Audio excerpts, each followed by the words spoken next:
ओम नमो भगवते वासुदेवाय। ओम नमो भगवते वासुदेवाय।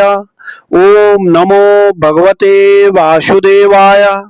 आप सभी को दंडवत प्रणाम। मेरा नाम कामाख्या झा है और आज हम अभी प्रारंभ करने जा रहे हैं श्रीमद् भगवत गीता के दिव्य श्लोकों का पाठ। क्या आपको पता है कि केवल भगवत गीता को सुनने मात्र से भी मनुष्य का कल्याण हो सकता है? कई शास्त्रों में गीता के पाठ श्रवण की महिमा बताई गई है। शृण्वन् गीता अमृतं पुण्यम कृष्ण वाक्यम सनातनम भक्ति भावेन यो युक्तः स गच्छेत परमं गतिम। संक्षिप्त अर्थ अगर समझें तो जो गीता को सुनता है वह भी परम गति को प्राप्त करता है। इतना ही नहीं, जो व्यक्ति श्रद्धा से श्रीमद् भगवत गीता का पाठ करता है उसे भी महान पुण्य की प्राप्ति होती है। गीता शास्त्रम इदम पुण्यम यह पठेत प्रयतः पुमान विष्णु पदम अवाप्नोति भय शोकादि वर्जितः। संक्षिप्त अर्थ यह है कि जो गीता का पाठ करता है वह भय और शोक से मुक्त होकर भगवान के धाम को प्राप्त करता है। तो अगर आप अपने काम करते करते भी इसे सुन रहे हैं तो आपका फायदा ही फायदा है। यह एक विन विन सिचुएशन है। हमारा मन बार बार कहता है कि जो दिखे उसी पर विश्वास करो और भीतर से भी यही भावना उठती है, लेकिन सत्य इससे कहीं आगे है। संसार में बहुत सी ऐसी चीजें हैं जिन्हें हम न देख सकते हैं न सुन सकते हैं, फिर भी उसका अस्तित्व है और हमें उन पर विश्वास करना ही पड़ता है। बचपन से हमने विज्ञान में पढ़ा है कि इस संसार की हर वस्तु इलेक्ट्रॉन, प्रोटॉन और न्यूट्रॉन से बनी हुई है। मैं आपसे पूछता हूं कि आपने कभी इसे देखा है?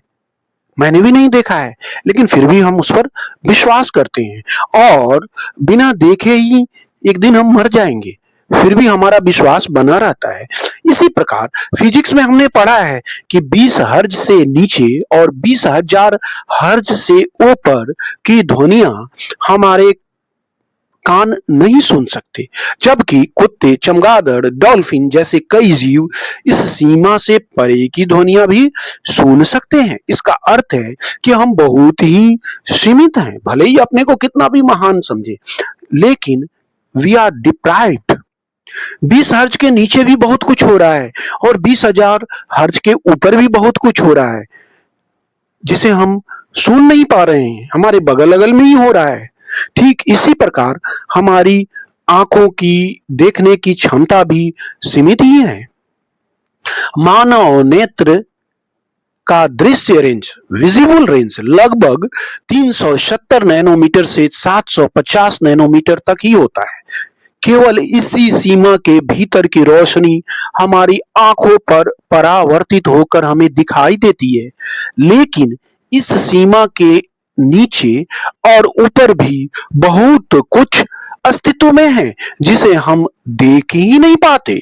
इसी प्रकार भगवान भी सर्वत्र विद्यमान है, कण कण में है, इस जगह पर भी है, जहां आप सुन रहे हैं वहां पे भी है, सबको देख रहे हैं, लेकिन हम उन्हें नहीं देख पाते।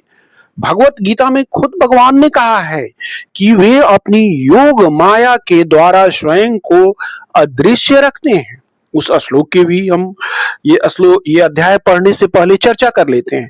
जिस श्लोक की हम बात कर रहे हैं वह श्रीमद् भगवत गीता के अध्याय 7 का श्लोक 25वां है, जहां भगवान श्री कृष्ण जी ने अपनी योग माया के द्वारा अदृश्य रहने की बात कही है। तो सर्वप्रथम उस श्लोक को स्मरण करते हैं। ना अहं प्रकाश सर्वस्य योग माया समावृत मूढ़ो अयम न अभिजानाति लोक माम अजन्म अव्ययम। अगर हिंदी में अर्थ समझे तो भगवान कह रहे हैं कि मैं सबके सामने प्रकट नहीं होता क्योंकि मैं अपनी योग माया से छिपा रहता हूं, आच्छादित रहता हूं। इसलिए यह मोहग्रस्त संसार मुझे जो अजन्मा और अविनाशी हूं नहीं पहचान पाता। सरल भाव में अगर समझें तो भगवान हमेशा मौजूद है, लेकिन योग माया दैवी शक्ति के कारण सबको दिखाई नहीं देती। जो लोग मोह और अज्ञान में हैं, वे भगवान को सामान्य मनुष्य समझ लेते हैं। भगवान न जन्म लेते हैं न नष्ट होते हैं, वे अजन्मा और अविनाशी हैं। इसलिए यदि बहुत सी बातें आपको अभी भी नहीं समझ में आ रही है, विश्वास भी नहीं होता है, तो भी श्रीमद् भगवत गीता को सुनते रहिए, भगवान का नाम लेते रहिए। जब भगवान की कृपा होगी तब सब कुछ समझ में आने लगेगा और अंतर आत्मा से अनुभव भी होने लगेगा। बात करने के लिए बहुत आई ओपनिंग तथ्य है, पर बिना समय व्यर्थ किए हुए अब हम श्रीमद् भगवत गीता के अध्याय 1 के सभी संस्कृत श्लोक का फटाफट पाठ करते हैं। धृतराष्ट्र उवाच धर्मक्षेत्रे कुरुक्षेत्रे संवेता युयुत्सव मामका पाण्डवश्चैवे च किं कुर्वत् संजय। संजय उवाच दृष्ट्वा तु पाण्डवानीकं व्यूढं दुर्योधन तदा आचार्यम् उपसर्गं राजा वचनम् अब्रवीत् पश्येतां पाण्डुपुत्राणां आचार्य महतीं च मम व्यूढां द्रुपदपुत्रेण तव शिष्येन धीमता। अत्र शूरा महेश्वासा भीम अर्जुन समायुधि युयुधान विराटश्च द्रुपदश्च महारथ धृष्टकेतुश्च चेकितान काशीराजश्च वीर्यवान पुरुजित कुंती भोजश्च सैव्यश्च नरपुंगव युधामन्यु विक्रांत उत्तमौजाश्च वीर्यवान सौभद्रो द्रौपदेयश्च सर्व एव महारथा अस्माकं तु विशिष्टा ये तानि बोध द्विजोतम नायकामं सैन्यस्य संज्ञार्थ तान् ब्रवीमि ते। भवान् भीष्मश्च कर्णश्च कृपश्च समितञ्जय अश्वत्थामा विकर्णश्च सौमदत्ति तथैव च अन्ये च बहवः शूरा मदर्थे त्यक्तजीविता नानाशस्त्रप्रहरण सर्वे युद्धविशारदा अपर्याप्तं तदस्माकं बलं भीष्मा विरक्षितं पर्याप्तं तु इदं तेषां बलं भीमा विरक्षितम्। अन्येषु सर्वेषु यथा भागम् अवस्थिता भीष्म एव अभिरक्षन्तु भवन्तः सर्व एव हि। तस्य संजय नयनं हर्षं कुरु विद्व पितामह सिंहनादं विनोदच्च शंखं दद्मो प्रतापवान्। ततः शंखाश्च भैर्यश्च पन्वानक गोमुखा सहसैव अभ्यन्तः सशब्द तुम लो अभवत्। तत्श्वेतय हययुक्ते महती स्यन्दने स्थितौ माधवः पाण्डवश्चैव दिव्यौ शंखौ प्रदग्धमतु।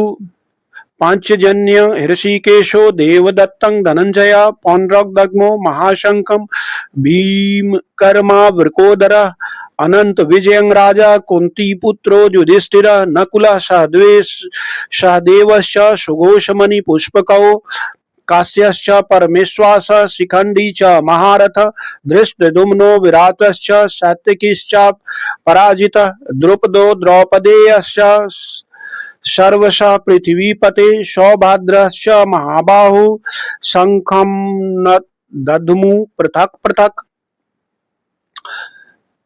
सघोषो धृतराष्ट्राणां हृदयानि वदारयत् नभश्च पृथ्वी चैव तुमुलो वयनुनादयन्। अथ व्यवस्थितान् दृष्ट्वा धृतराष्ट्रान् कपिध्वज प्रवृत्ते शस्त्र संपाते धनुरुद्यम पांडवः। अर्जुन उवाच सेनयो उभयोर्मध्ये रथं स्थाप्य मे अच्युत यावत् एतान् निरीक्षेऽहं योद्धुकामान् अवस्थितान् कर्मयाश योद्धव्यम् अस्मिन् रन् समुद्यमे युत्समानन् अवीक्षेऽहम्। ये अत्र समागता धृतराष्ट्रस्य दुर्बुद्धे युद्धे प्रिये चिकीर्षवः। एवमुक्तो हृषीकेशो गुडाकेशेन भारत सेनयोरुभयोर्मध्ये स्थापयित्वा रथोत्तमम् भीष्म द्रोण प्रमुखतः सर्वेषां च महीक्षिताम् उवाच पार्थ पश्येतान् संवेतान् कुरुनिति तत्र पश्यत स्थितान् पार्थ पितॄन् अथ पितामहान् आचार्यान् मातुलान् भ्रातॄन् पुत्रान् पौत्रान् सखीन् तथा श्वशुरान् सुहृदय च एव सेनयो उभयोरपि तान् समीक्ष्य स कौन्तेय सर्वान् बन्धु अवस्थितान् कृपया पर्याविष्ट विषीदन्तम् अब्रवीत् अर्जुन उवाच दृष्ट्वा इमं स्वजनं कृष्णं युयुत्सुं समुपस्थितं सीदन्ति मम गत्राणि मुखं च परिशुष्यति वेपथुश्च शरीरे मे रोमहर्ष च जायते गाण्डीवं संसृते हस्तात् त्वक् चेव परिदह्यते न च शक्नो मे अवस्थातुं भ्रमतीव च मे मनः निमित्तानि च पश्यामि विपरीतानि केशव न च श्रेयो अनुपश्यामि हत्वा स्वजनम् आहवे न काञ्छे विजयं राज्य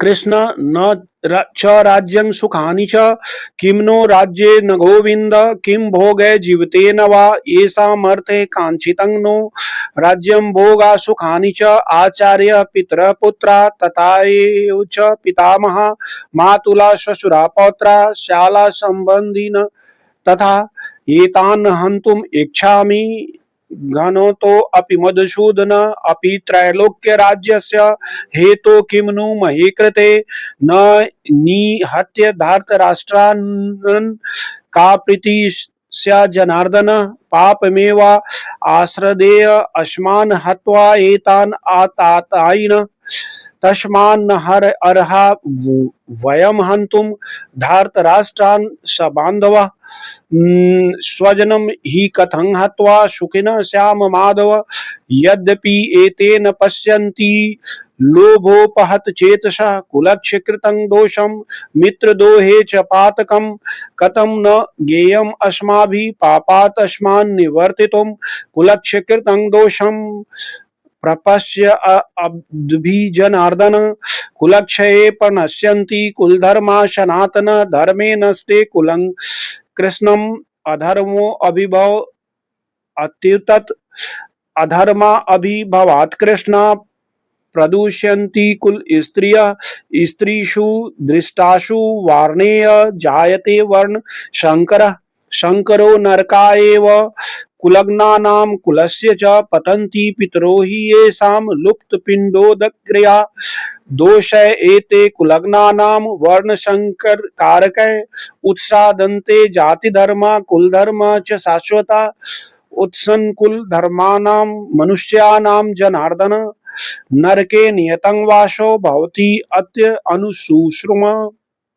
अहो बत महत् पापं कर्तु वै वशिता वयं यद राज्य सुख लोभेन हन्तु स्वजनम् उद्यता यदि माम अप्रतिकारम अशस्त्रम शस्त्र पानेय धृतराष्ट्रारण्येहन्यु तन्मे क्षेम तरम भवेत् संजय उवाच एवं उक्त्वा अर्जुन शंखे रथोपस्थ उपाविशत विसृज्य शशरम चापं शोक संविघ्न मानसा।